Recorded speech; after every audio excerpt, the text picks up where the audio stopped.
Yeah, so I had a thought about why people might not like the shiur. Okay, there are lots of reasons. No, there are lots of reasons, but I feel like this year, yeah, I feel like here it's more than in normal. Is I think there's a certain and this is there are other shiurim that are like this, and I won't name them, but you can maybe Yavin. Uh, there's a certain impatience that some people have with working through the idea and failing, and that's how real learning is, but like I think there is a certain type of person who when they come to a shiur they want spoon feeding, or they'll want workings, but not if you really have to like work or like scrap stuff, and I think like with Mishle you get the satisfaction of getting an idea every time, but with Tehillim, because of both the scope of the like the text, and then also my lack of experience with Tehillim compared to Mishle, then like it's hard work, and so like I was thinking about this because I mentioned to you that I was going to go through and try to like summarize each thing in one line anyway. And then I realized like that not only did I not have time to do that, but it's not valuable. It's not nearly as valuable if I do it as compared to if we do it. Like when your mind sees each step of the idea emerge from the actual like thinking, it registers in your mind in a different way and in a different place than if you just got a spoon-fed summary, Like if you go through and you look at like Art Scroll Tanakh, oh, by the way, we need Art Scroll Tanakh, not yet, but we will need Art Scroll Tanakh. You look through it like the bullet point summaries, or Chumash. Have you ever tried doing that, like with a text?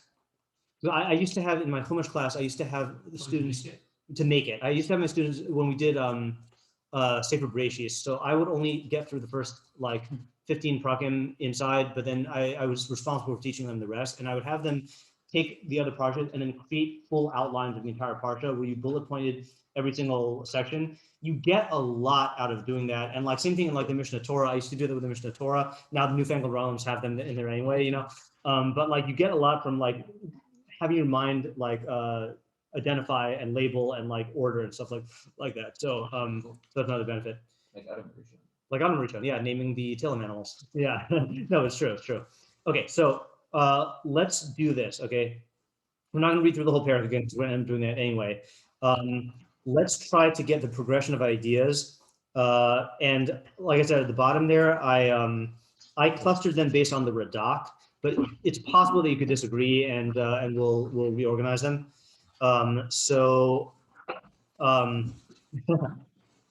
Also, another thing that I feel like we didn't talk about is the Radak was kind of, I mean, we mentioned it in passing, but like the Radak said at the very beginning, this could either be about David or about Klal Yisrael Yimos Mashiach. And then he gave us both along the way. And then at some point he just stopped giving us both. And then he just went to Klal Yisrael Yimos Mashiach, And then back to David. And then back to David at the end, yeah. But I feel like what we need to do maybe is either, I think the best thing to do would be to, when we're defining each cluster, to do it in a way that works for both, because that's what he initially started off with, So even though he didn't do that for us all the time, then yeah. I just had a thought. Yeah. About the like why these things work for Israel and for David. Okay. So in Roet Vader shiur, like Chumash shiur this week. Yeah. We were doing a major, whatever, it's a whole thing. But they're basically the idea was that like the Klal Yisrael and the world at large, I guess, can identify with David. Yeah. And his life, because challenges and successes. Yeah. And ends in success. Also a lot of imperfections. Yeah, imperfections, ups and downs. Shuva, Chait, or Chait, Shuva, yeah. Yeah. So that might be why they're so why it works for both of them, because his life is meant to, his life functions as a model for individuals' lives, but also for the life. Yeah.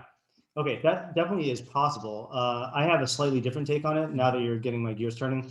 That I think the unifying factor might be that the nature of the political opposition that he faced is the same thing as the nature of the political opposition that we face. And when I say political, I don't mean like just like becoming a king. I mean like opposition from the other nations all the reasons why they opposed him and hated him, even from within Klal Yisrael, those are the same types of things that we struggle with, of like them, preventing him, trying to prevent him from succeeding, and like making fun of his stuff, and like trying to literally kill him, and and then like disbelieving that he's the chosen one, that specifically the political opposition, not so much the personal life aspect of it. Mm-hmm.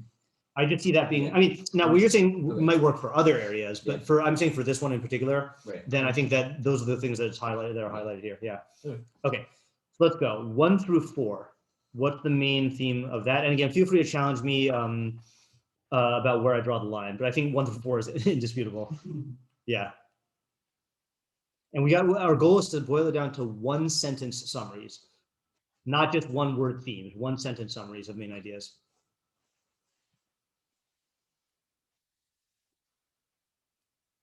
Actually, you know what? I just beat my own division. 1 is its own theme, right? And then 2, 3, and 4, are like are their own theme. I mean, clearly they build off of the first one, but we said that like 1 and the first pasuk and the last pasuk have their own like identity. Mm-hmm. So I'm fine like leaving it the way it is, but I think one's more of just an intro rather than its own. Yeah, exactly. Yeah. All right. I think I'm going to reflect that on my thing here. All right, I think the lines are just messed up now. I'll have to delete the heading progression of ideas. You don't tell the line. How will they know which one it is? Yeah, I know. All right, fine, whatever. Okay, yeah. So 1. Let's summarize 1. 1, I think we got clear, right? God's. No, you go. God's chesed and is eternal and stable. Yeah. I'm sorry to give things for good. Yeah. The text you've got an idea is if you would express it in the same way as yeah. God's chesed is unchanging because it stems from his good nature, which sounds so funny because God is a good nature, right? He's the only good nature. Yeah, is good nature. And it only withheld because of the recipients. Yeah, I think this is on 2 lines. I'm glad you can't see this. Wait, why? I don't understand why. Oh, you were just admiring how it all fit on 1 page. And I was saying how I like work to get it there, but yeah, that's fine. No, yeah. I can't visualize it. Oh, that's good. That's good. Your handicap is yeah, that's good. Yeah. Right. So his chesed is unchanging because it stems from his good nature. Unchanging is I was gonna say constant and unchanging, but I guess those are the same thing. Yeah. All right, fine. Do you think that you need to include thanks in the summary? Yes, you're right. You're right. We therefore the thanks we give him is of a different of a different quality, right? Well, we should thank him, but like and the things we open is of like a qualitatively different caliber. Ooh. The thanks we give him is of a qualitatively different caliber. Yeah. Okay, fine. And again, this is not being written in an article, like, so it's fine if we like, message, are loose as long as we have an idea. Okay, so then 2, 3, and 4. That was Yomrna Yisrael Kilon Chaso, Yomrna Beis Aharon Kilon Chaso, Yomrna Yirei Adoshem Kilon Chaso. Do we explain what Beis Aharon is? Kohanim. I mean, well, if it's about David, then it was because David's kingship restored a certain protection for the Kohanim, that the city of Kohanim was killed in the time of Shaul. And then if it's for Yom Mashiach, it's because the Kohanim will be restored to their place, and the entire Kuna will be reestablished. Yes, right. So so I think there were 2 ideas we said here, right? One was thank Hashem for the good you received, right? In order to redirect your emotions of gratitude towards the source, with capital S, source of the good, of your good, instead of at the instrument, the intermediary. Specifically the hammer. Yeah. And I use a I'm hammer. actually, that'll be good. Yeah. Okay, right. That was that. Okay. 5 through 7. We have Min hameter korasiya anani va merchavia. Adonai li lo ira ma yase li adam. Adonai li be'ozrai va'ani erev asonai. Now you could conceivably group that with 8 and 9 also, but I felt like 8 and 9 were their own idea because it talked about trusting in Hashem.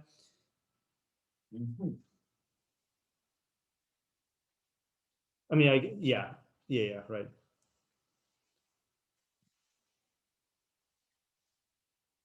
Maybe 5 is its own idea also. Yeah. Yeah. So 5 I don't know. really had to do with the fact that only. Oh, I thought about this today. I thought about this in davening today.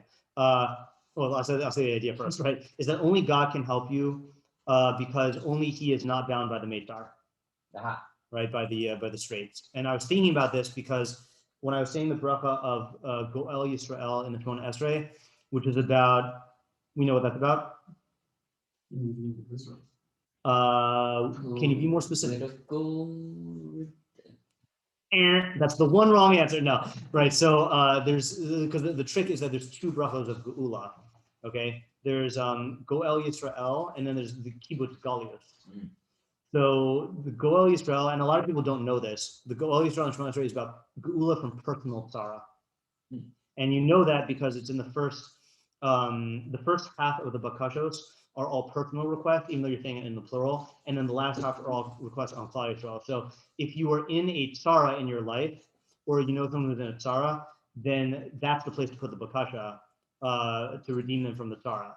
So what I was thinking of during Shemona Esrei when I was supposed to be davening was why does it say Ki Kel Melech Goel Ata? Why does it say Melech? You know, and I was thinking that, or this is just a speculative question. I don't know for sure, but like if you had to, someone puts a gun to your head and says, "Why does it say Melech?" Help me. Yeah. That he's the one who's like, he has full control to do this. Yeah, that's what I'm saying also. Like the king is not limited by anything in the kingdom, and so like I was associating to this idea here in Tehilim is that like, every other person who you would turn to has limited powers, but then the king has unlimited power. And so when you're talking about being redeemed from a state of Sarah or slavery or like oppression or something like that, then invoking the king is makes a lot of sense. And you can't use this for everything, in case you're wondering, because like one of the questions I still have is like we say Melech in Rafa'ino also. I think I have no idea what that has to do with king, but He has the power to heal you. You could say that, but it's not like the king is the person who heals people in kingdoms. The king does save, like the king does is a savior. I mean, in Klal Yisrael, at least in terms of like leading people out, in battle and stuff. But yeah, you can say other stuff. But yeah, right. So the idea number 5 is only God can save you because only He is not bound by the straits, right? Yeah. Okay, then 6 and 7 is their own idea. I think that's pretty safe, right? Hashem li lo ira ma yase li adam. Hashem li be'ozrai v'ani erev asonai.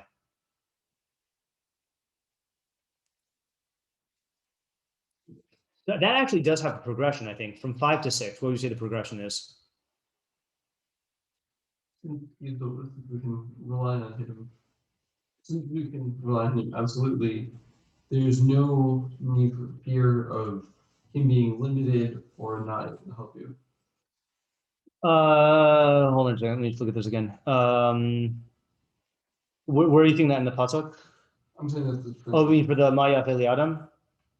Yeah. Yeah. What about the Hashem li lo ira? No, I'm actually for that. Oh, for that. Okay, yeah. If you have fear if Oh, I see what you're saying. that if let's say you're going to help me, I have fear that you might be limited in some way, and Right. therefore like you're going to fall short even if you intend to help. Right. Okay, good. Right. So everything is at God's disposal in terms of helping. I think that segues into 7. What does it mean that God is with you with your helpers?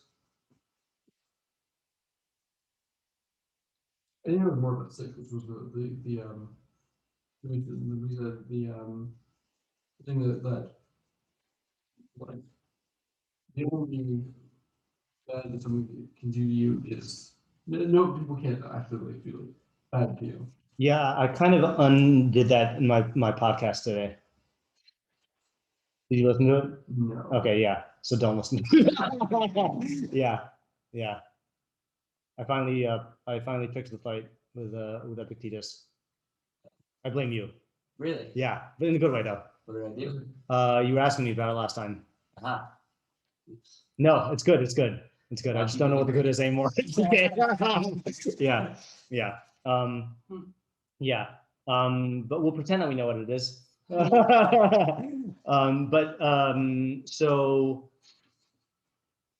yeah, I don't know. I don't know what this means anymore. Maybe we have to work through it again. Oh, I thought you meant, wait. I thought you just said, I don't know what the good is anymore. I did say that. Oh, okay. Yeah. Got it. The question to listen to the podcast. Well, I'll summarize it, right? Because I think what happened was, in my mind, there had been two tracks developing in terms of the good.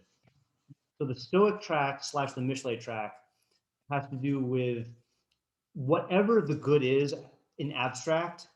The only good that is practically relevant is how you make decisions, because there could be like great stuff out there, but like if you're in a concentration camp, you can't access it.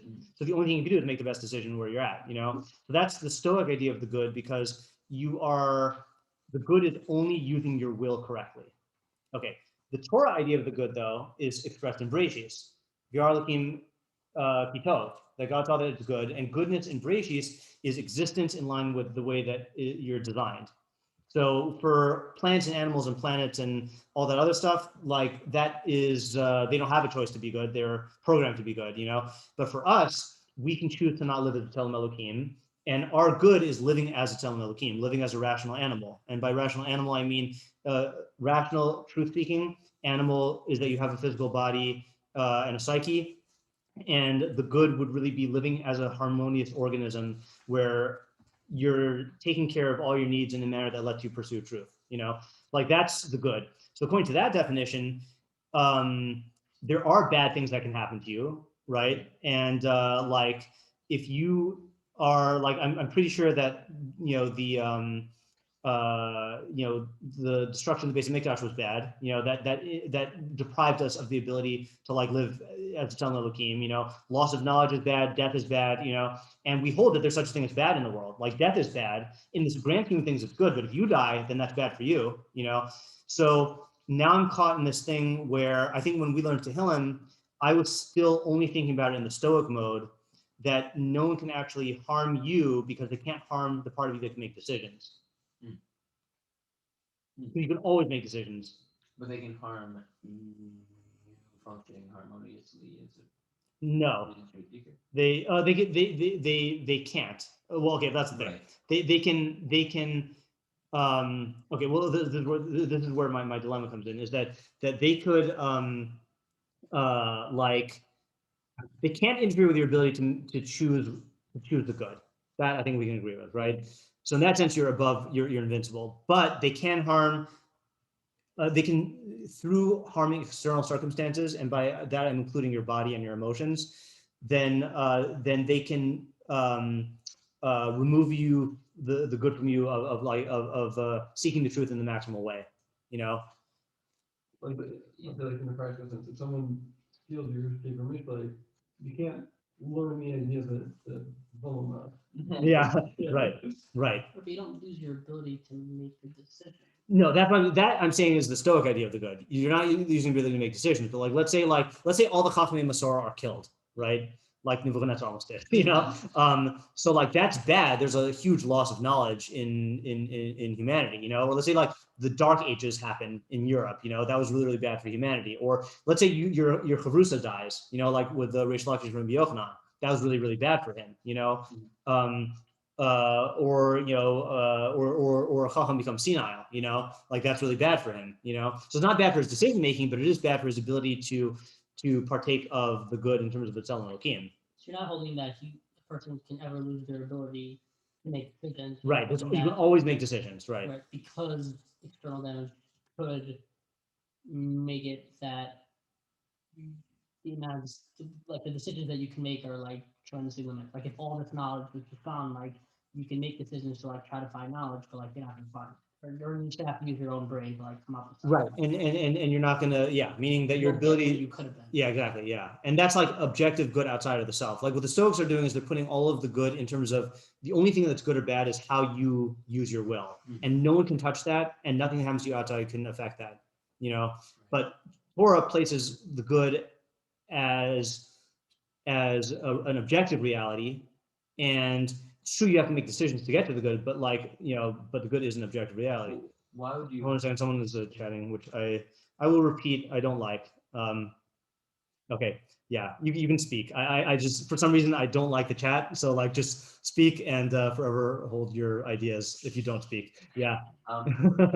Yeah. What's the benefit, I guess, of like ideally I would only be interested in whether I'm getting as much knowledge as possible in this moment or whatever, and given the circumstances. Okay, so that's what the podcast resolves. It's not really a resolution, which is that the meeting of the two is that for all intents and purposes, even if there is an objective good, all you can do is make decisions based on what you can control. Right. It's still true. If that's still true. Right.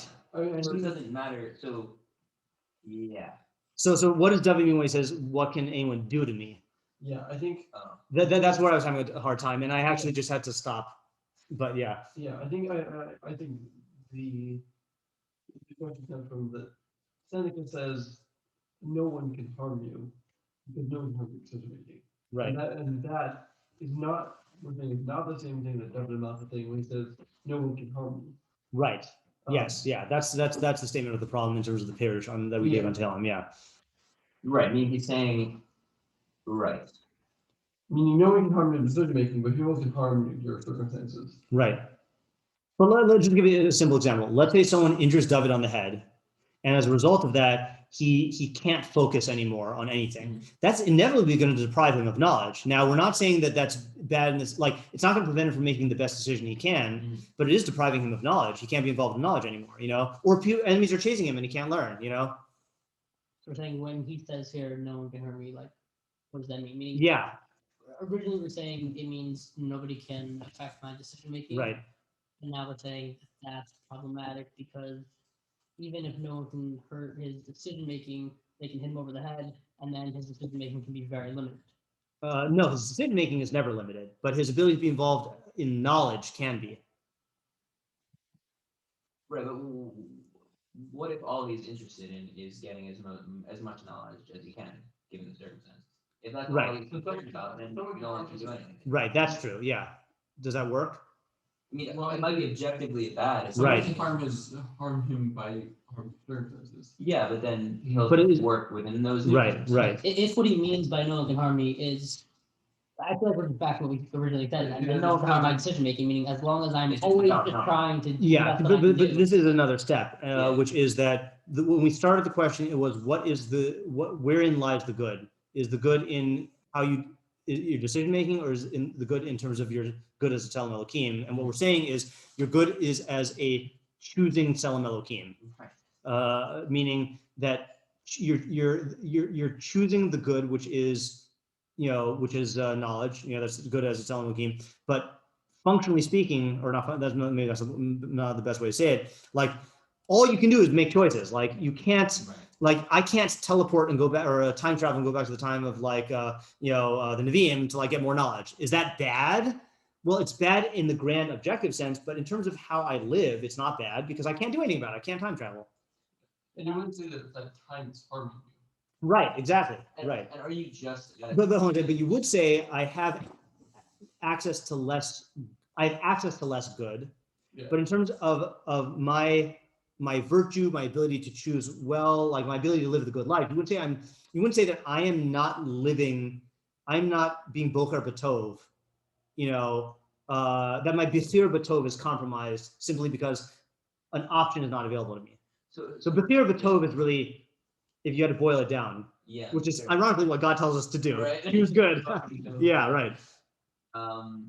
But yeah, so I guess the question is like, are you? I mean, this doesn't really matter, but like, are you just as perfected? Being bocher b'tov what makes you perfected, or is getting. No, so knowledge from it. this is the other thing is that that perfection is measured objectively. Mhm. Moshe is more perfected than we are. Even if couldn't that just be because he made better decisions than we did? No. In terms of getting knowledge? No. And he's also. Yeah, there's just more knowledge available to him. Well, yeah, that also, but I'm saying, does that affect? Meaning Level of you have a certain potential, right? Yeah. And unless you're Mashiach and you hold by Ralbag, you can't get to Moshe's potential, right? There's a certain cap on it, you know. So Yeah. even if you maxed out your Zev Granicness, you would not reach Moshe Rabbeinu's level, and you know. But the question is like Yeah. your ability to be Boker B'Tov can be equal to Moshe's. That's what Rambam says in Hilchos Tshuva, where he says every person has to know that they can be a tzaddik like Moshe Rabbeinu or a rasha like Yeravam. That does not mean that you could reach the level of perfection of Moshe. It means that you can be a tzaddik like Moshe, of making good decisions within your capacity and circumstances, just like Moshe did with his. And it's not. And what do you mean that Moshe is more perfected then? That he will. I can't be as perfect as Moshe. Like objectively. That right. He has more clarity. Yeah, the results that he achieved are better. He has more knowledge of God, and he has no veils except one. You know. Okay, so in terms of that, right? He's further along. Yeah.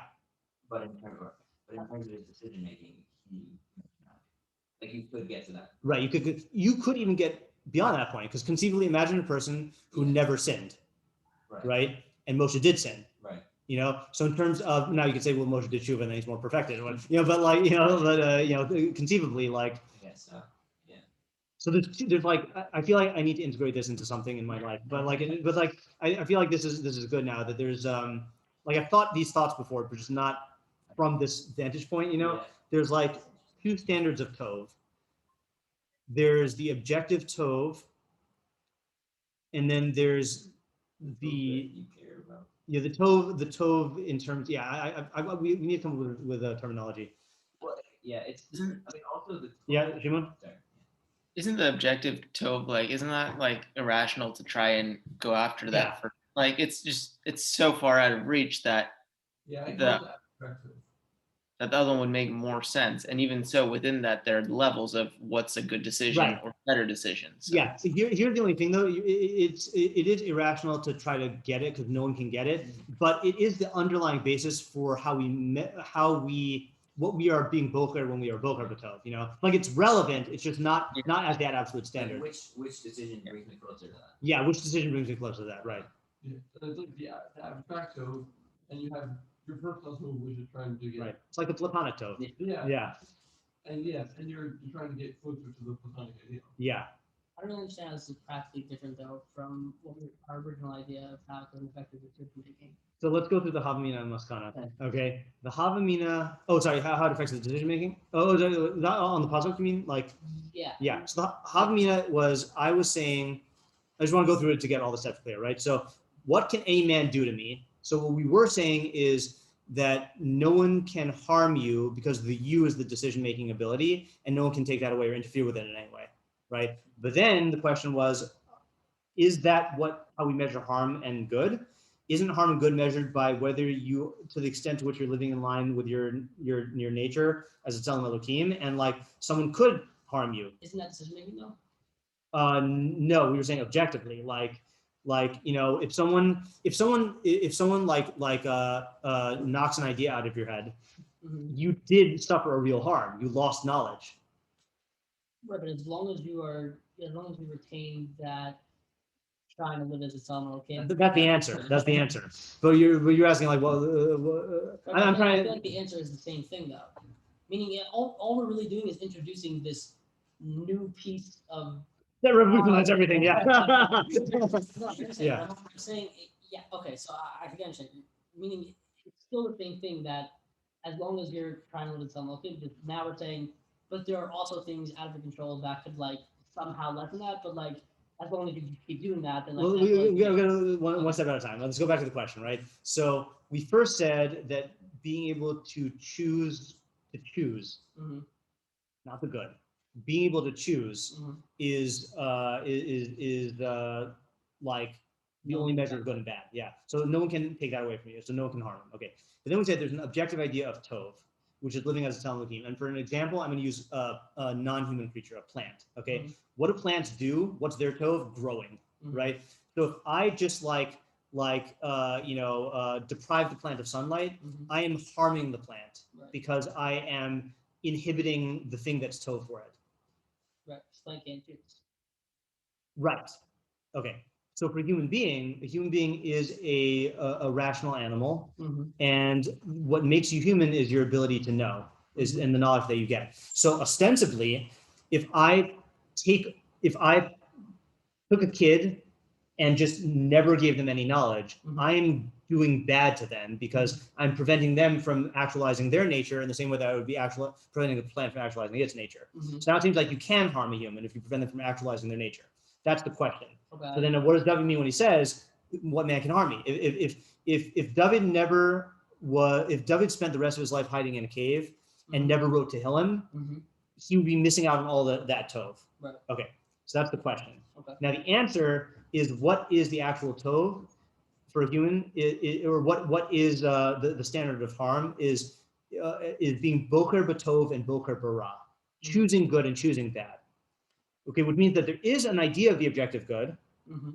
and objective bad, and you can suffer that from things outside of your control, but it's irrelevant to how you live.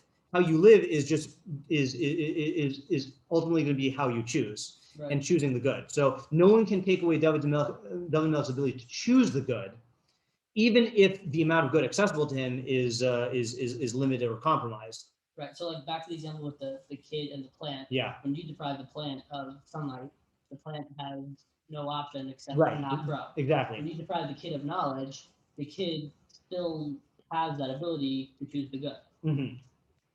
And that's the difference. Right. That's the Can difference. I ask a question on this answer? What was that, Isaac? To the extent that the kid can, we can less.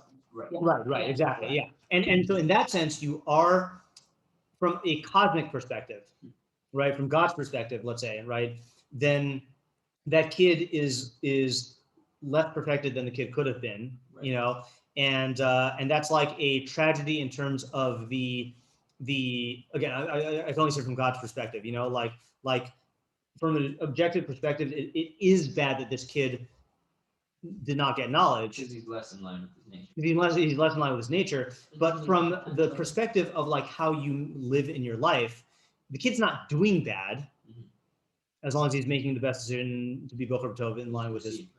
He received bad, yeah, right. But he's not even receiving bad in terms of no one's making him bad. Like now we can go to Marcus Aurelius' thing. Marcus Aurelius' thing is the only person who can actually. The reason why you can't be harmed is no one can make you bad. You can, whether you're good or bad is up to you. So no one can make you bad. In terms of the right. Yeah, and that works out for us also, because no one can make you be boker bara. Yeah. Right. So here when David Melch was saying no one can harm me, he's referring to nobody can harm my ability to choose good. Yes, exactly. So People no one harm can be the making objective reality boker around bara. me Yeah, and knock ideas out of my Exactly. life and force me into a cave Yeah. for the rest of my life. I just was I didn't. Yeah. Yeah. But I will always retain the ability to choose good. Yeah, So exactly. that's kind of what I was saying. I understand why it is different than what we were saying before. Yeah, But like, essentially, it's the same thing. Just also we're viewing it differently, but it's just instead of saying you never lose the ability to choose, we're saying you never lose the ability to choose good. yes. And there's a difference. And there's a big difference, right? But yeah. Like, Yeah. And you also don't lose the ability to choose some.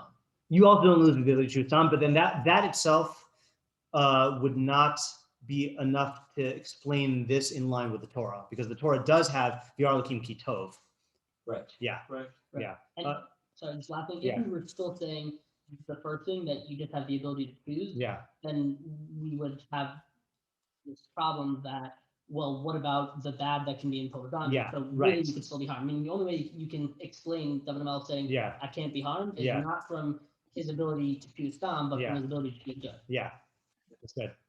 That's good. Yeah. So this, before you have your question tomorrow, this also vindicates my my entire educational philosophy, because the the best assignment I ever got in grad school was we had to write a 1-page educational philosophy statement. And I wrote it, and every, like, I'd say 2 years or so, I go back and revisit it and see if I actually like hold by what I wrote or whether I've changed it. And I've had little tweaks, but nothing fundamental. And my educational goal is to facilitate my students' ability to be bocher b'tov.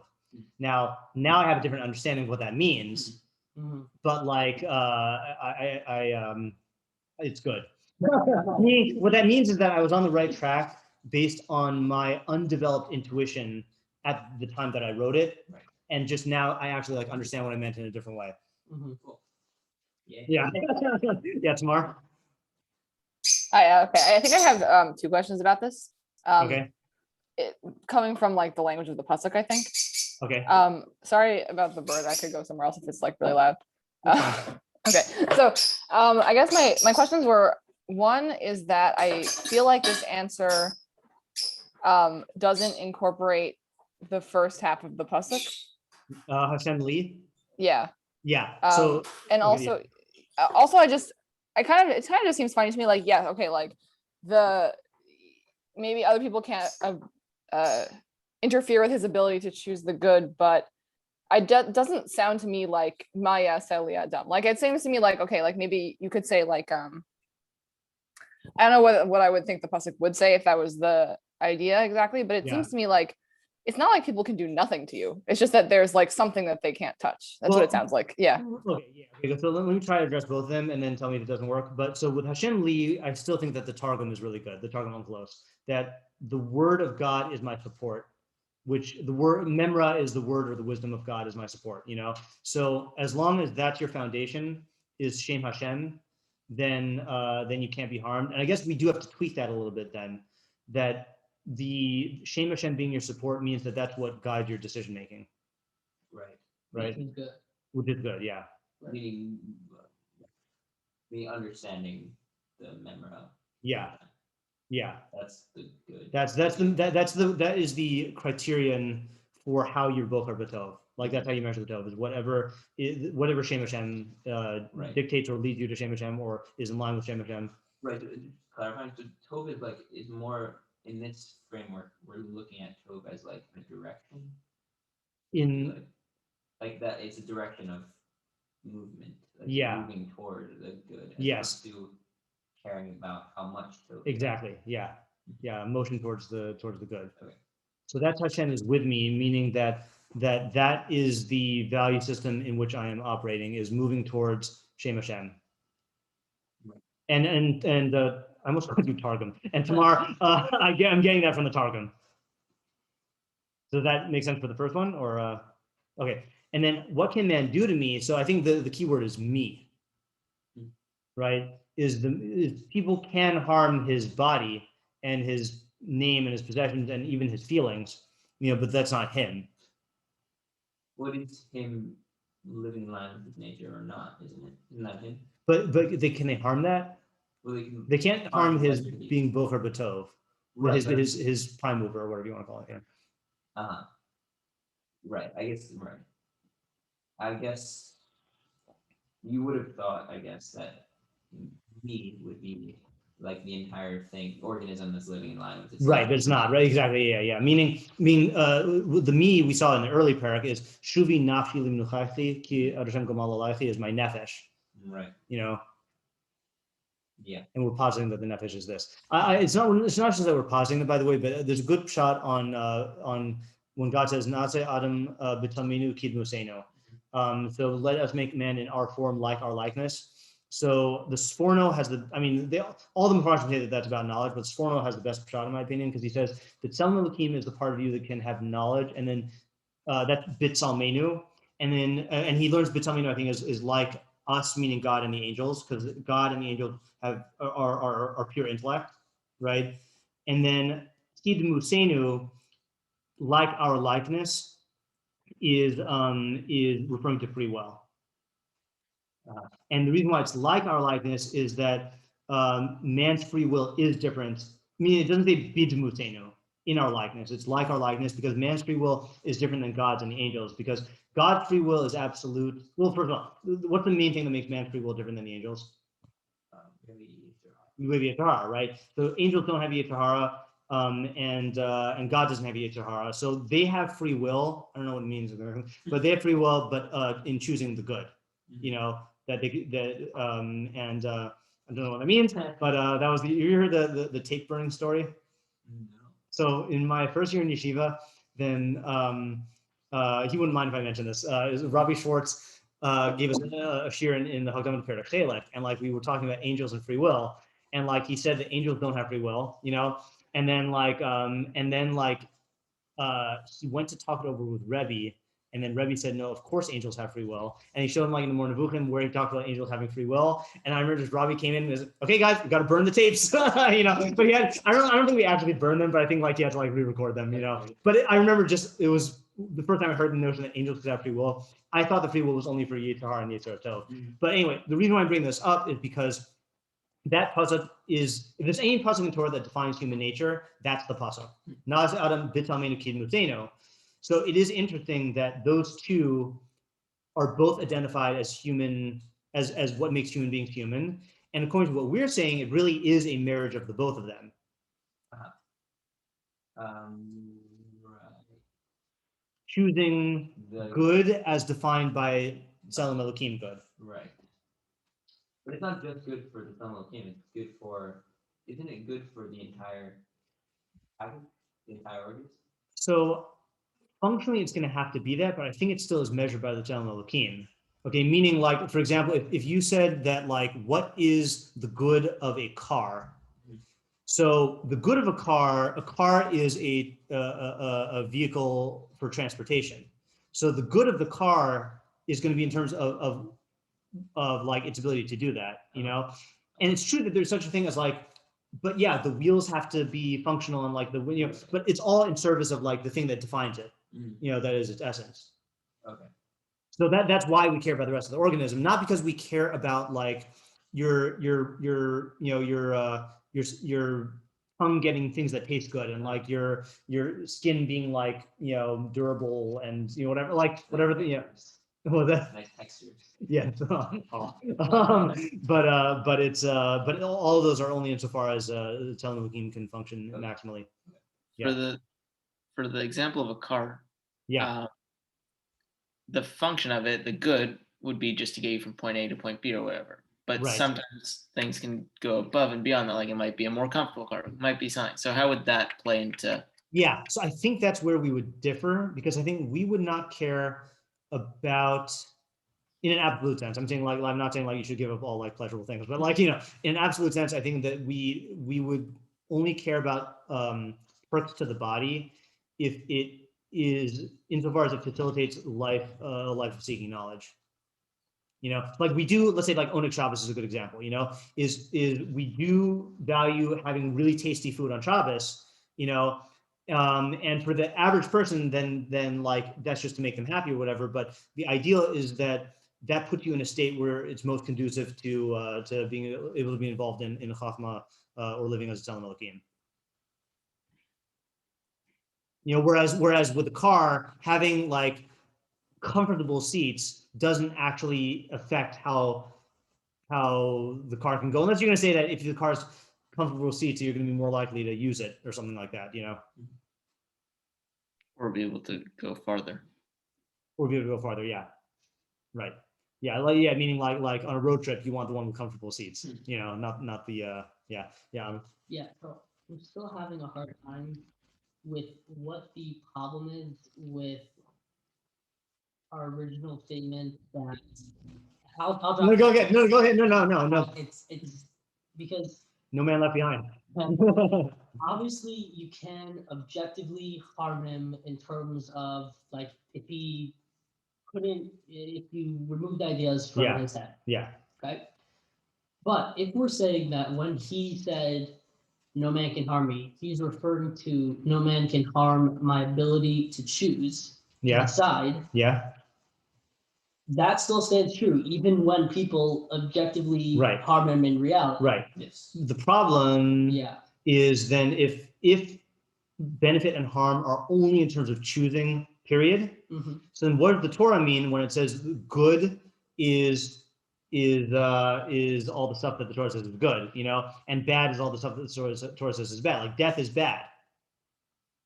We also choose the good. Yeah. Oh, but now you're saying choose the good, not just choose. And this is my big problem with the Stoics, because the Stoics don't have an idea of the good. I think that's a fundamental lack. That's a black hole under Stoicism. So what are they choosing then? I don't really. That's a part of why I started the no, that's part of why I started the podcast is to try to figure out like what's at the bottom of Stoicism, because this was a big problem that I noticed, but and I just don't know what their idea is of like what does the life revolve around, Right, deciding what. Yeah. Yeah. Right. And It's so not being controlled by people. Yeah, is it just a negative? Like, because that's how it comes It across. seems like it. Yeah. That's the sense I've gotten. Yeah. From it. Yeah. Like, I don't know if I got that sense because that's the extent of your understanding of it, or if I've gotten that sense because that seems to be what they're actually saying. Right. They're kind of wrapped together in terms of like, yeah, but yeah. Yeah, I'm not listening to a podcast where it's like just. Yeah, objective, yeah. But So by saying just his ability to choose wouldn't be harmed, that would be problematic. because it's not consistent with Well, Torah. Right. It's not consistent with the Torah's But definition of good and You can't bad. say that there's just this assumption that he's going to choose the good. Like you say, Right. Here's an example that I mean, this doesn't exactly like fit, but why would you ever make the bracha of Baruch Dayan Ha'emes if nothing bad ever happens? What? Isn't that bracha saying that it's good, even that But you make it on the bad. because it feels bad? Right. But you make it though. It's all hara. Yeah, it's all hara, and you do make it when someone dies. Well, you say why that did it that's be easy. on the feeling of bracha? I don't think it's on. I don't think it is on the. Like these are. If you're really upset about how the sports team went, you don't make. No, I know. I'm just saying there's certain objective actions that normally cause people to be upset. But I don't. First of all, I don't know if that's halakhically true. But Yeah. but here's the thing though: is like if you look at the way that the Ram says you're supposed to say that bracha, is you're supposed to say it in the same way that you say the bracha on the good, right? Right. Even though you have this emotion of being Right. upset. Right. Right. Because there's nothing bad. So It's here's the nafkamina. Yeah. You perfected people make this bracha. If they, I would say yes. meaning if they don't have the feeling. Yeah. That's why I'm saying this might be wrapped up in halacha. But Well, halacha. when you hear the Beit HaMikdash is destroyed, Yeah. Yeah. Yeah. The Rabbi Akiva, he was laughing, smiling, whatever he was doing. Right. It's not actually bad. Right. That's what I'm saying is I mean, maybe this is not the best raya, but I think he would say that, yeah, this is horrible. It's a bad thing that the Beit HaMikdash was destroyed So why was he laughing then? because he saw that it was going to be rebuilt. Oh. That's not actually, ultimately, it's not bad in the cosmic scheme of things. It is, because it could have not been destroyed. And now you've got 2,000 years of like Klal Yisrael missing out on knowledge and avoda and stuff. Right. And See, and this is taking it. This is taking it too far in a different direction, which is like again, like the thing I quoted this morning in the podcast was when it says, hold on a second here. Oh, this is good. Never mind. Like it is objectively bad that we don't have basic touch and we can't do like 100 essays and Yeah, avodah zarah is objectively bad. right. So the premise that bad things don't happen, but bad things do happen. Yeah, bad things. Oh, yeah, of course, bad things happen. Yeah, So yeah. what do you mean by bad things don't happen? But bad things don't happen. Did I say that? Yes. Bad things don't happen. But you were saying they do happen. I'm saying they do happen. Yeah, Yeah. yeah. That's what I thought. I was saying they weren't. You were saying they weren't. Yeah, yeah, So the reason we say Baruch Dynamics is because bad things do happen. yeah. So, Yeah, maybe that's a more complicated example, but let's just take the basic mikdash being destroyed or avodah zarah's existence Right. is bad. And that is bad. Yeah, objectively.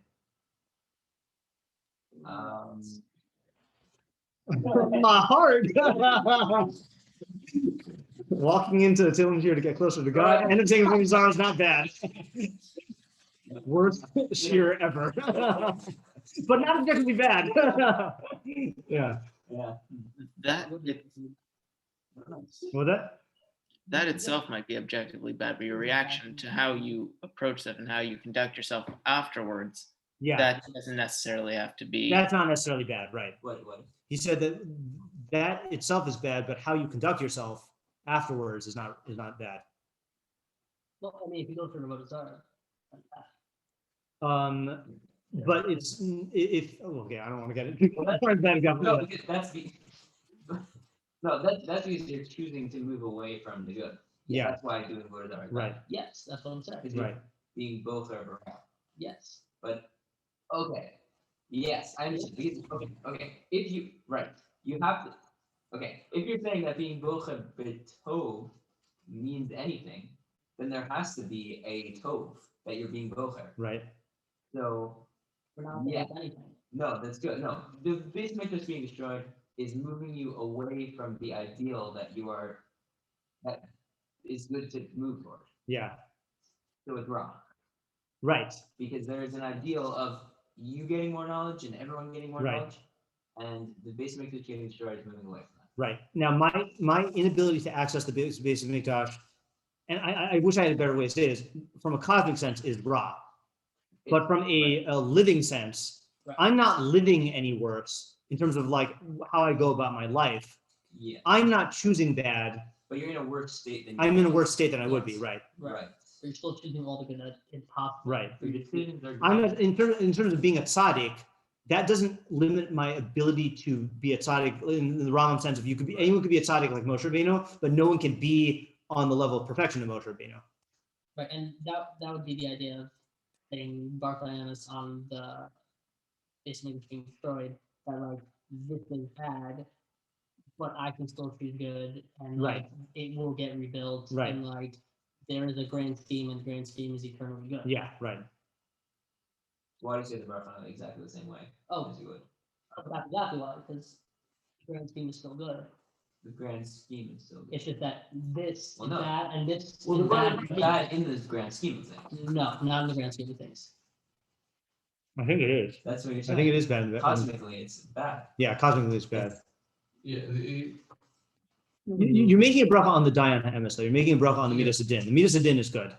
Right. Right. So I guess that's what I mean when I say yeah. Good. Yeah. You're making a bracha on gems, right? On yeah, I think yeah, it's better than if there wasn't din at all. yeah. That's literally what you're making the bracha on. Right. Baruch Dayan Ha'emes. Okay, Yeah. well, there is a better state. It's just that this is better because of people's decisions. This is the best state given people's decisions. Yes, right. Given the fact that people made the wrong decisions, Right. it is good that there is a Midas Adin that would have a consequence that would then facilitate tshuva and a coming closer to God. You know, Right. without that, if it was just chance, that would be like actually bad because then, you know, Right. Yeah, like right. if someone murders someone else and then gets executed, it is good that the person is being executed because that way you're upholding justice in society and right. not allowing a murderer to go free and kill other people. But it doesn't make it like good that he killed someone in the first place. And it also is not good for him. Yeah, it's not good for him. It's not good for him because his life is being taken away. You know, Right. if God had his way, then you know, and I'm saying this like literally, you know, if God had his way, like it says it so many times, God doesn't want the Russia to die. Mhm. He wants the Russia to do tshuva and live. However, if you allowed every Russia to live, you would destroy society. Right. So that's why the Russia has to die. Right, and that's saying there are 3 levels of good or bad. Like not 3, but whatever. Simplifying it to 3. There's the 2 categories of 2. Yeah. Yeah. Yeah. there's the level where like the Russia doesn't sin at all and he leaves. That's great. Yeah. And then there's the level of him sinning and dying. Yeah. Which is second best. And Yeah. then worse is him sinning and not dying. Yeah. And that is not gonna, that's the din stops that third one from happening. Right. Exactly. That's why Midas Din is good. And that's why it's good that it's neutral destroyed, because the alternative was we keep doing bad things. Yeah. with the Right. base No midrash. learn. And Yeah. Yeah. And then at least do a greater net bad. Right. Yeah. So we're making a blessing on the good that there is a true judge that can destroy this and make this when Right. people make bad decisions, and at the same time acknowledging the subjective bad to me that And- like I can't get Right. closer to God. Exactly. Yeah. And yeah. Meaning in particular, it is bad Mhm. to not have Like if against I still want to get closer to God, Yeah. it works for me that there's the base midnight. Right. But it's still good in the greater scheme of things that there is a true judge. There's the Midas HaKadosh Baruch Hu that That would could destroy destroy Mikdash us for people's sins. because Yeah. people are doing The that. din is the second best situation. Yeah. The worst situation would be no din. No din. Wait, Yeah. why is it the second best? What's Because first the best? best is What if is we the had best? sin. Oh, then Yeah, everyone's right. taking- yeah, no, Yeah. Best if there's no need for that. If there's no need for din, But right? wait, so now I have a question Okay. because I thought that Rachamim is the second case scenario. The Rachamim is better than din. Rachamim is better. Is better than din. Rachamim is like basically playing out the first scenario for as long as you can. No, I don't think so. I mean, so maybe sometimes that's Erech Apayim, but loosely speaking, Rachamim is rehabilitative. Rehabilitate, and din is not. I thought we were saying din is produces tshuva. Or could produce tshuva. Okay, well, okay. I mean, if you want to, the way I would define them in abstract, not in terms of your hierarchy right now, but like din is when God relates to the thing as it actually is, Yeah, and Rachamim is when he relates to it based on what it could be. Mhm. but it could be. Yeah. Okay. Now the overall purpose of din is to facilitate tshuva, but like when he's actually implementing din, saying this Russia is going to die, that's saying I don't care that you could do tshuva, Right now. you're going to die because you did a capital crime, you know. Okay. Right, so- And this is also why Rachamim can be bad. If you implement Rachamim in a way that there's a way to implement Rachamim where you're essentially just allowing evil to persist. You know, that would be like equal to your fourth level, you know, Yeah. or third level. Yeah, And why is Rockland not like the best, like the first, like was like? because you was, only like, need good? Rachamim if people are sinning. Oh, okay. Yeah, and that's the irony is that if the world where people weren't sinning would be totally functioning with Midas Din, and the greatest example of that is the world, right? Right. Everyone outside of human beings functions according to Midas Din, Right. strictly speaking. You know, Like nature. or something. nature. Yeah, right. Well, we didn't outline the particulars, but I feel like this was a good discussion. Yes. Yeah. Yes. Yeah, this was more important. Yeah. Yeah. And I feel like also we need to let this sink in, and we need to think about it. Yeah. I think it was important to clarify that Vozar is in fact. Yeah, yeah, yeah. Yeah. Okay. Good. This is a good talking point of this, because I was gonna say, like, if I'm not getting my second shiur, we could go on, but I feel like that would overshadow what we just did now, and I feel like we need to like let that sink in. Yeah. Okay. Good. Are you rejuvenated? If I have a question about what we were just talking about, should I like, Yeah. can I send you an email or something? I don't want to like, Yeah. Sure. yeah, okay. Yeah. Okay. All right. So let's stop here for tonight. Okay. Cool. See ya. Awesome. Yeah.